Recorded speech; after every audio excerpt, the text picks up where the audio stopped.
We having conversations which seek to awaken us to the consciousness of our oneness. I'm originally from Ghana, West Africa, and I've been in the US for like the last 20 years, and I've seen the necessity of amplifying that consciousness and awareness of our oneness as a people globally, and working together to envision a common future within a sustainable framework in a way which empowers us all economically and all. So that's really what African Diaspora Nation is about. We look to facilitate a few things, conversations, which we do through the Reconcile Africa show on Facebook. And also in the next last quarter of this year, planning trips, starting with Ghana, to mainly targeting youth who have not had the opportunity to travel outside the United States before, and ultimately helping to put together projects which will use the equity crowdfunding model so far as translating the vision into reality. So those are some few things we focused on. My training background, I've been an automation engineer for the last 15 years working in oil and gas, and worked in Angola, in Central Africa, Nigeria, West Africa, lived in New Orleans and Houston. And yeah, it was an honor meeting Raina, even as she mentioned the vision of the Black Sustainability Summit. And the first thing I thought about was, okay, drawing from my experience and my travel, the common foundation, which from my perspective was crucial to sustainability. And within the presentation, I talked about education being that, and going on to define that education, which is foundational, as being education which nurtures the knowledge of self. So that's what the foundation of sustainability, that's the context in which the foundation of sustainability was discussed. And I'm happy to be here this evening to connect, relate, and share. Thank you. Okay, so what are those for developing this foundation of sustainability as you see it? I'll say that again, please. What are the components of the foundation for sustainability as you see it? Okay, so largely education.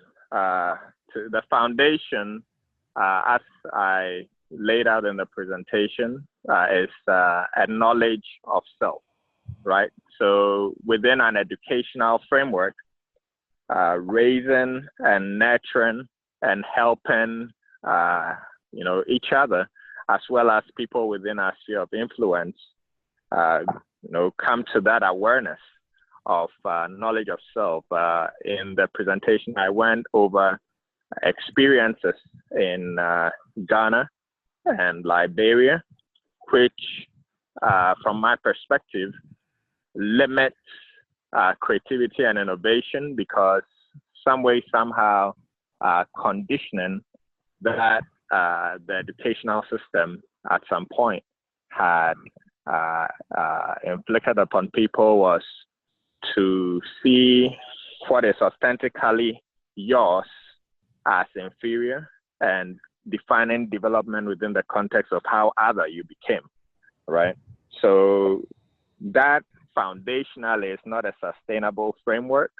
It is a framework of dependency, and the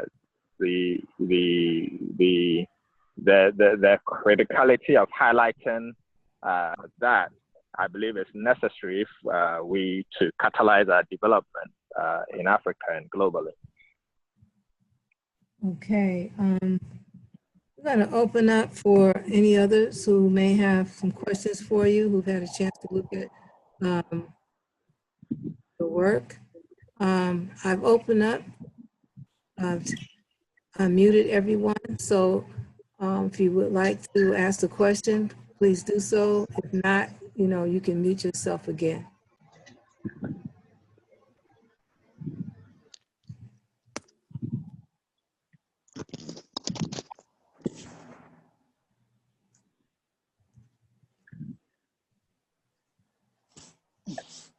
Okay, let me ask this question. As the founder and president of the nation, what is visions of that organization and your role? The vision of the organization? Yes. Okay. So the vision is to be the embodiment of a guiding light, to be a community of people who are the embodiment of a guiding light for a global African renaissance. And it touches on exactly what I have talked about regarding a guiding light, which essentially through knowledge sharing, through education, through dialogue, helps people within our community awaken to the consciousness of their true, powerful, and authentic selves, and how being anchored to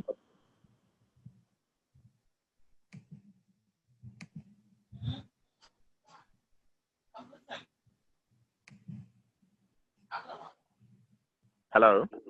Okay, we accidentally lost you for a second. Please continue. Okay. So essentially, can you give me an idea of where you lost me? Or I need to start all over? You don't need to start completely over. Okay. Yeah, I think you're on the right track. Okay. Yeah, so the vision of African Diaspora Nation, as I mentioned earlier, is about a community of people who have built authentic relationships and are the embodiment of a guiding light for a global African renaissance. So it's a concept of a virtual nation that if you're not happy with the government in your country, it doesn't stop you from, in this era of technology, leveraging the power of communication and the network to essentially build a cyber nation, right? Of individuals who can still collaborate and vision together and influence whatever locale you are in within different paradigms. Here we're talking about sustainability, be it food, education, and various urban planning, various facets, right? So essentially creating a safe space online through a cyber nation, and actualizing it through some of these programs we're doing, the Reconcile Africa show, which is we just finished season 1 of that, did 8 episodes. And we had discussions with someone from the Association of Black Psychologists on the subject of liberating the African mind.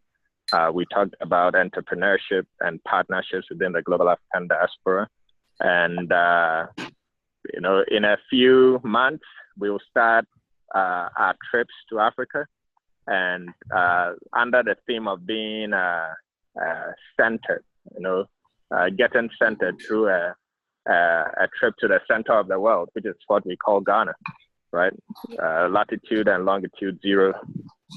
Yep. Hello? Yes.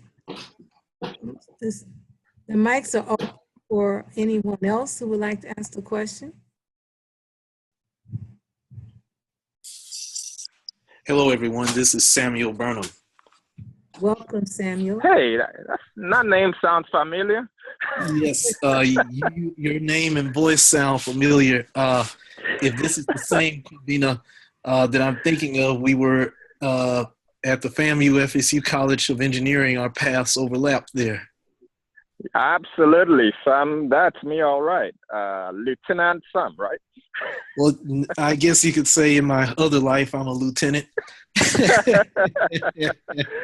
Well, it's been like 20 years, so great connecting here. Oh, yes, great connection. I'm glad to find you. I definitely, I realize now, I'm hoping there's not too much background noise.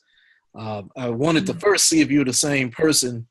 And second, I just wanted to, I guess, say hi and that seems like we're on similar paths. You're probably already familiar with the Us Lifting Us. Yes, I am. Okay.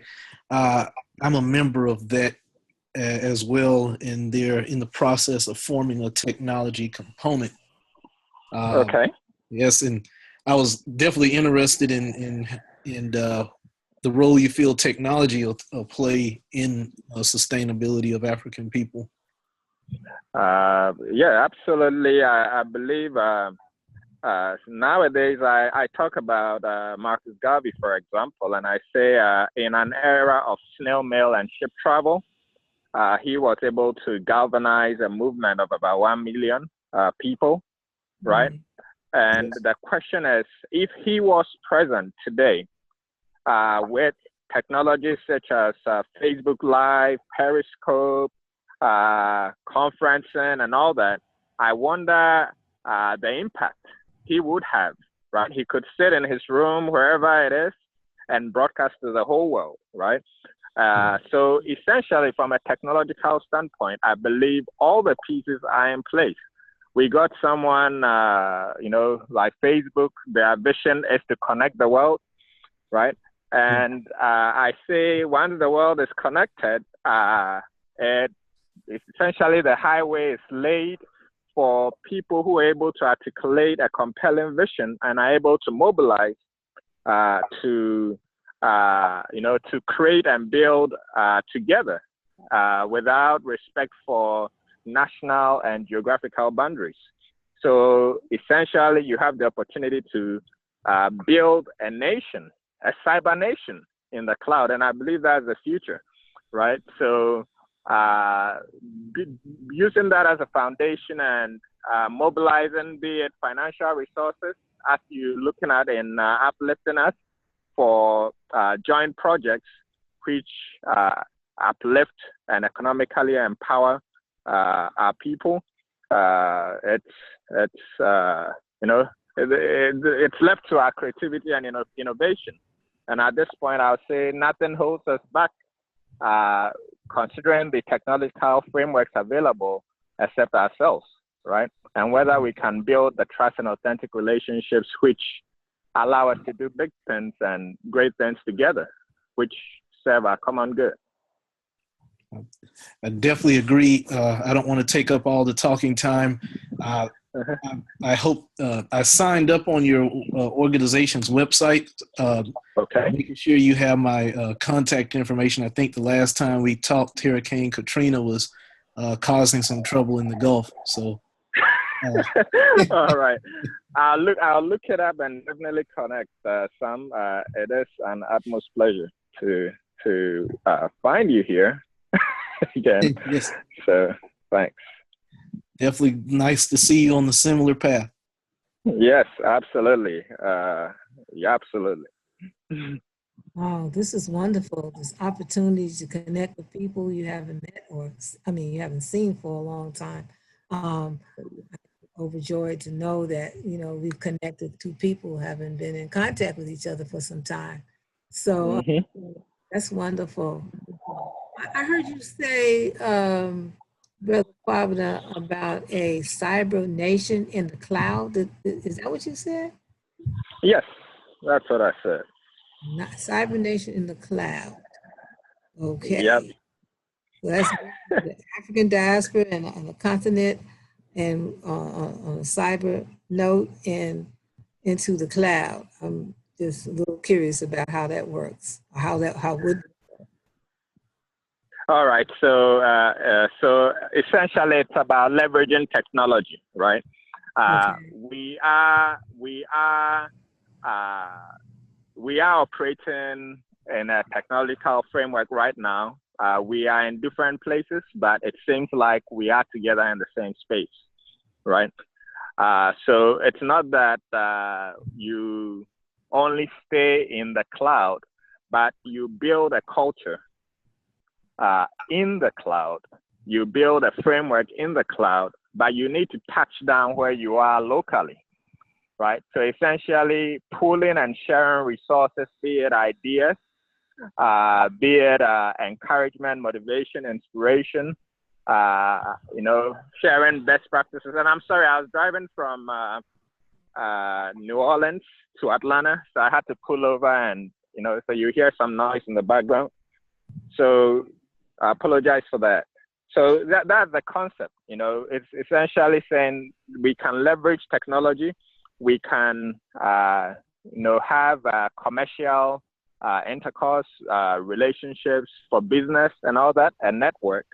And it doesn't matter where we are, so far as we can connect in the cloud, on the network. Right? Yeah, I understand, because that's what the summit is all about, is trying Absolutely. so we don't have to fly in every year or spend all our money in somebody else's hotel. And it's time that we use this medium to our advantage. And we tend not to do that. I mean, if we all had to fly in here to Atlanta, it would have cost some money for accommodation, food, and travel and transportation. So I get what you're talking about. And I do know also that we have to be careful about exactly what we present on our summit, which is why we're having an offline summit next year as well as an online summit. So those of us who are very serious about sustainability will be able to meet and talk in person. And that's what the goal is for this coming summit in 2018. And then after that, we're going to go outside the country. I think we'll be going to Ghana in 2019 and maybe Costa Rica in 2020. So great. I'll be waiting for you in Ghana. I'm sure you will. Well, we like to connect you with, there's a growing community of African Americans who are working with the local people in Northern Ghana as we speak. It's called Habesha. And they're building homes, and they're growing food, and they're putting together a sustainable community right in your country. And so you Fabulous. need to connect with them as well. I'll be there in 3 weeks, so would appreciate that connection. Okay, I will. If you would put your contact information in on the chat, your email. Do you see the chat? No, I'm actually speaking from my phone. Oh, okay. Well, Elijah, can you type in his information as he gives it to us? Okay, go ahead, Kwabena. All right. So email KBOATENG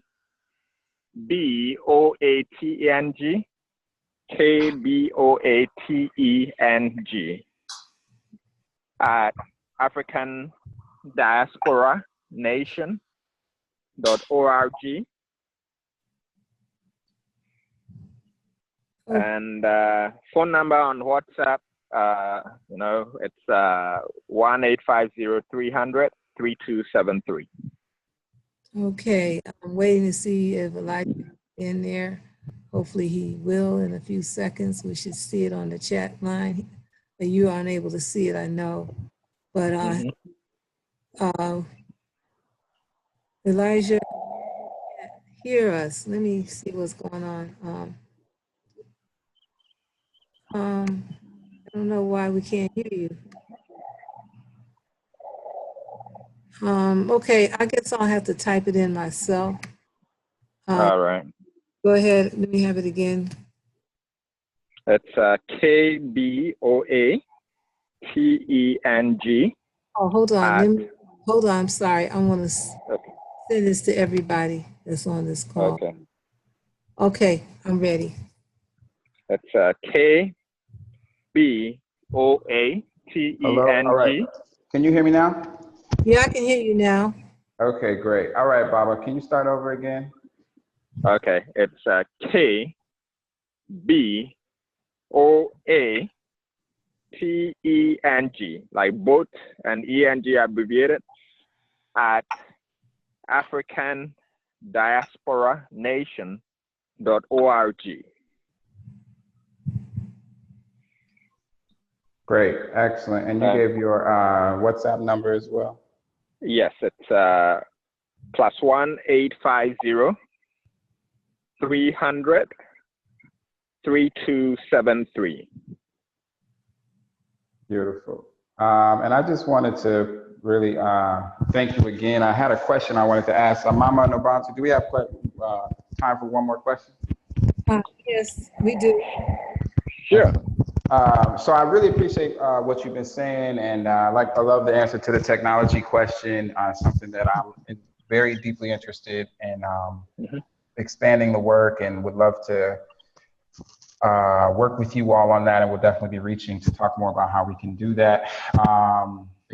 But my question was around, so we've had a lot of different people come on this forum, this platform, I should say, and use it to talk about, why we should come and really do the work with them, which I think is a beautiful opportunity. For instance, we had Dr. Ua, I hope I'm pronouncing her name right, yesterday, talking about Nigeria and how it's not just coming to Nigeria and visiting, but it's, they're using the age